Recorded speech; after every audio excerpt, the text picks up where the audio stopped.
नमस्कार दोस्तों, मैं आपका दोस्त रजनीश शुक्ला आपके अपने YouTube चैनल जीएस मैनिया में आपका स्वागत करता हूं। आज का यह वीडियो हमारा डेली करंट अफेयर्स श्रृंखला के तहत करंट अफेयर्स पर बेस्ड होगा। यह करंट अफेयर्स आगामी परीक्षाओं के दृष्टिकोण से अत्यंत महत्वपूर्ण होगी। कृपया वीडियो को पूरा देखें और इसको राइट डाउन कर लिया करें। और इसका PDF अगर चाहिए तो PDF लिंक, टेलीग्राम के लिंक जो डिस्क्रिप्शन में शेयर करूंगा उस वहाँ से आप डाउनलोड कर सकते हैं। आइए प्रश्न पर चलते हैं। विश्व सुनामी जागरूकता दिवस कब मनाया जाता है? पहला प्रश्न है आज का। विश्व सुनामी जागरूकता दिवस कब मनाया जाता है? 3 नवंबर, 4 नवंबर, 5 नवंबर, 6 नवंबर। इसका सही विकल्प है विकल्प सी, 6 नवंबर। आइए इसके अन्य आयामों को देख लेते हैं। हर साल 5 नवंबर को सुनामी जागरूकता दिवस मनाया जाता है। यह संयुक्त राष्ट्र द्वारा नामित यह दिवस पहली बार 2016 में मनाया गया था। पहली बार कब मनाया गया था? 2016 में। ठीक है। यह दिवस सेंडाई 7 कैंपेन के लक्ष्य डी को बढ़ावा देता है, जो महत्वपूर्ण बुनियादी ढांचे की आपदा क्षति को कम करने और बुनियादी सेवाओं में व्यवधान को कम करने पर केंद्रित होता है। सेंडाई जो लक्ष्य है किस पर आधारित है? बुनियादी ढांचों की आपदा क्षति को कम करने और बुनियादी सेवाओं में व्यवधान को कम करने पर केंद्रित है। ठीक है। सेंडाई यूएन की एक वेबसाइट के अनुसार वर्ष 2030 के अंत तक तटीय क्षेत्रों में रहने वाली विश्व जनसंख्या का लगभग 50% भाग तूफान, सुनामी और बाढ़ के संपर्क में आएगा। ठीक। यूएन का एक सर्वे है जिस पर यह अनुमान लगाया गया है कि 2030 के अंत तक तटीय क्षेत्रों में रहने वाली विश्व की जनसंख्या के लगभग 50% तूफान, सुनामी और बाढ़ के संपर्क में आएगा, यानी कि इससे विनाश होने की संभावना है। ठीक।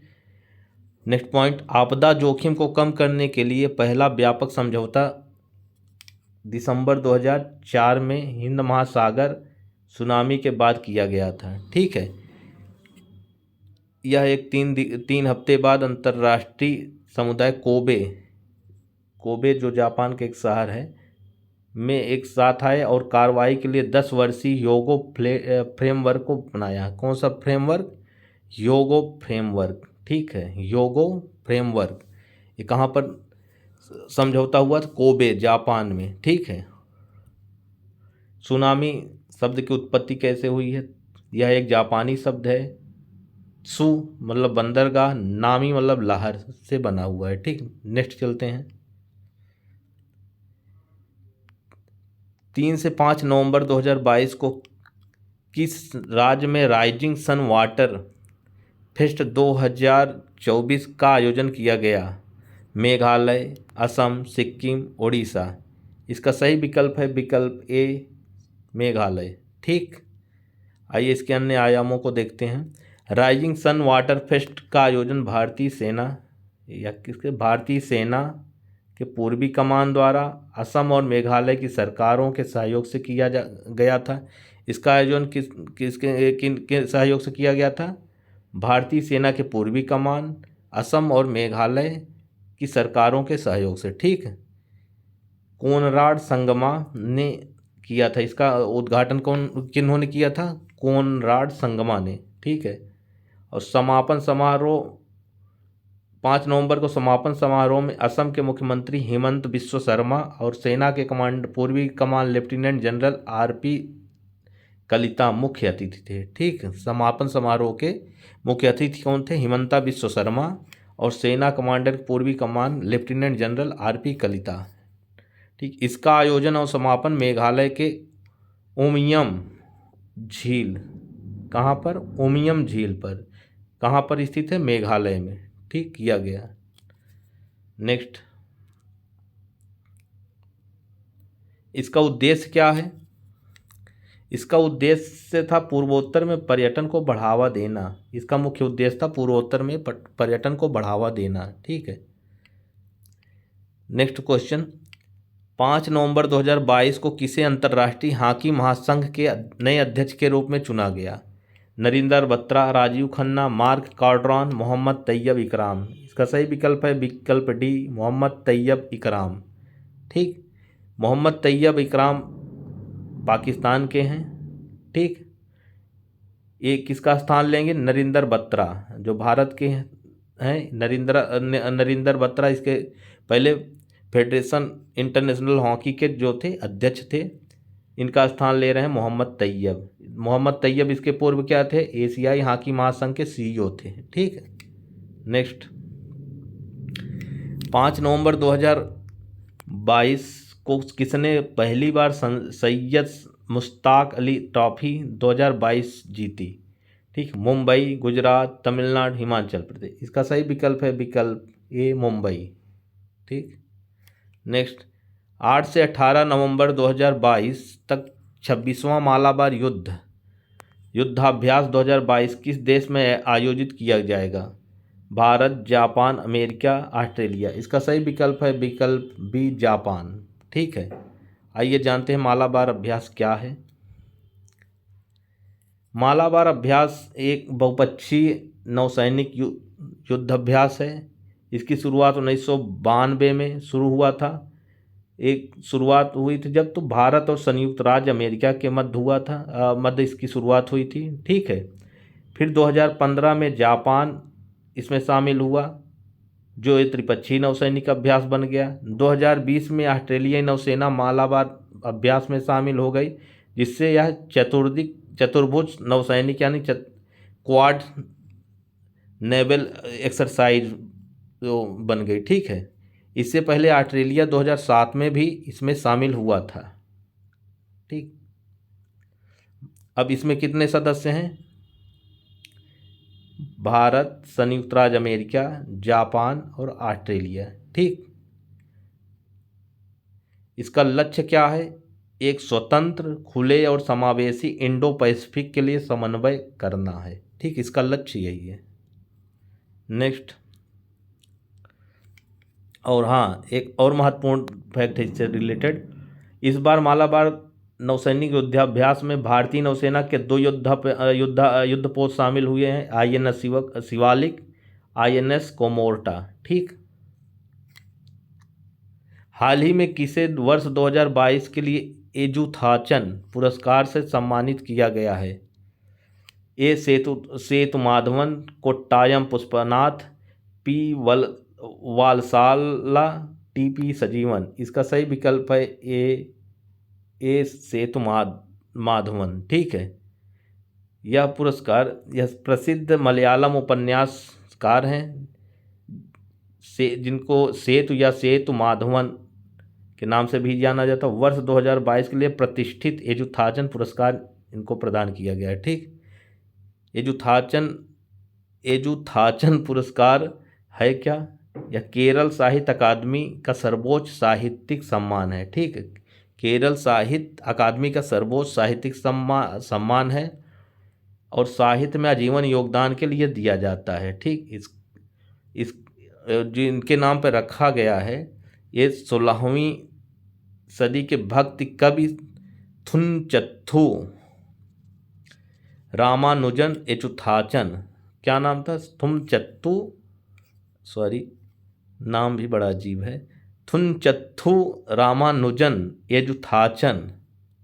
ठीक, के नाम पर रखा गया है, जिन्हें मलयालम भाषा का जनक भी माना जाता है। ठीक, नेक्स्ट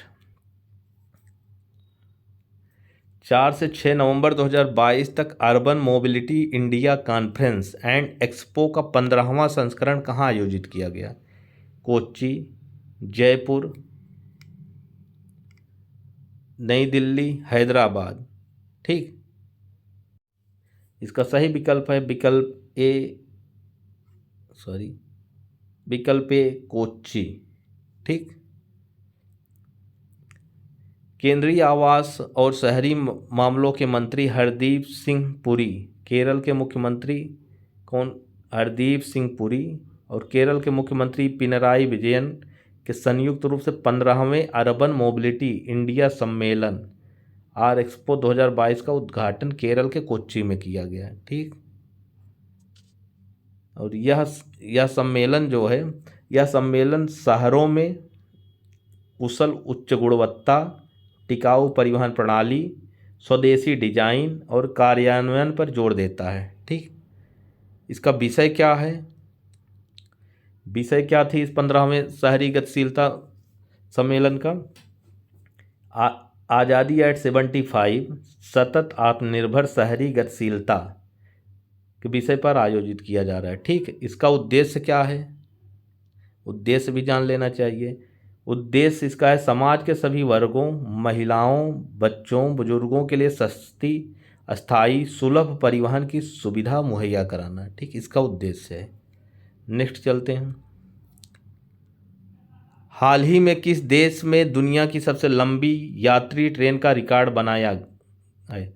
चीन, जापान, कनाडा, स्विट्जरलैंड। इसका सही विकल्प है विकल्प डी, स्विट्जरलैंड। ठीक, हाल ही में स्विट्जरलैंड ने सबसे लंबी ट्रेन चलाने का रिकॉर्ड अपने नाम दर्ज किया है। इसकी घोषणा रेटियन रेलवे, ये ध्यान रखिएगा, फैक्ट आ सकता है, रेटियन रेलवे ने की। वहाँ की जो रेलवे का जो नाम है वो क्या है, रेटियन रेलवे। स्विट्जरलैंड ने आल्प्स की पहाड़ियों पर 100 डिब्बों की ट्रेन चलाकर दुनिया में इस तरह का पहला ऐसा देश बना है।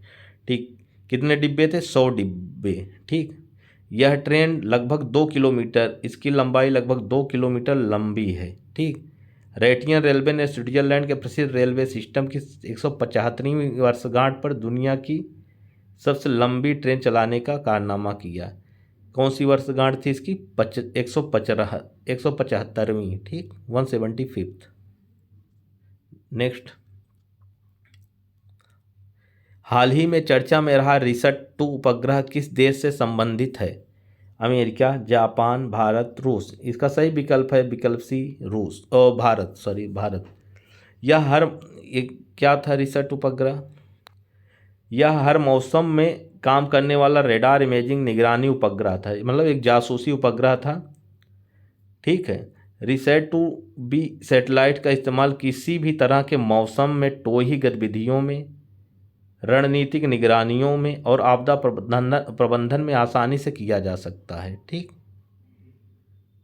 यह लगभग 300 किलोग्राम वजन और इस वजन का था। ये 20 अप्रैल 2009 PSLV C-12 प्रक्षेपण यान द्वारा प्रक्षेपित किया गया। कब प्रक्षेपित किया गया था?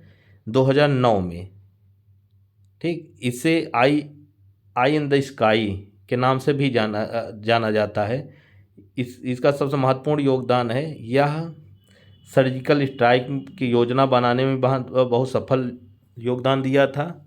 ठीक, और यह समुद्री सुरक्षा की निगरानी भी करता था, यानी समुद्र से जो भी घुसपैठ होती थी उन जहाज़ों के माध्यम से उस पर निगरानी रखता था। ठीक, इसके साथ हुआ क्या, यह वायुमंडल में फिर से आ गया, जिससे यह लगभग नष्ट हो जाएगा। ठीक है, इसीलिए फिर से चर्चा में है। नेक्स्ट, 8 से 10 जनवरी 2023 तक मध्य प्रदेश के इंदौर में आयोजित होने वाले 17वें प्रवासी भारतीय दिवस सम्मेलन में किस देश के राष्ट्रपति मुख्य अतिथि होंगे? Mauritius, Guyana, Fiji, Togo. इसका सही विकल्प है विकल्प बी, गुयाना। गुयाना के राष्ट्रपति 17वें प्रवासी भारतीय दिवस सम्मेलन के मुख्य अतिथि होंगे। ठीक है, ये भारतीय प्रवासी दिवस होता क्या है, क्यों मनाया जाए? देश के विकास में भारतवंशियों के योगदान को रेखांकित करने के लिए भारतीय प्रवासी दिवस सम्मेलन 9 जनवरी को मनाया जाता है। ठीक, इस दिन 1915 में महात्मा गांधी दक्षिण अफ्रीका से स्वदेश लौटे थे, इसी के उपलक्ष्य में मनाया जाता है। ठीक, ये आज के वीडियो का अंतिम प्रश्न था। अगर आप लोगों को मेरा यह वीडियो अच्छा लगा हो, प्लीज़ मेरे चैनल को लाइक, सब्सक्राइब एंड शेयर करना ना भूलें। धन्यवाद।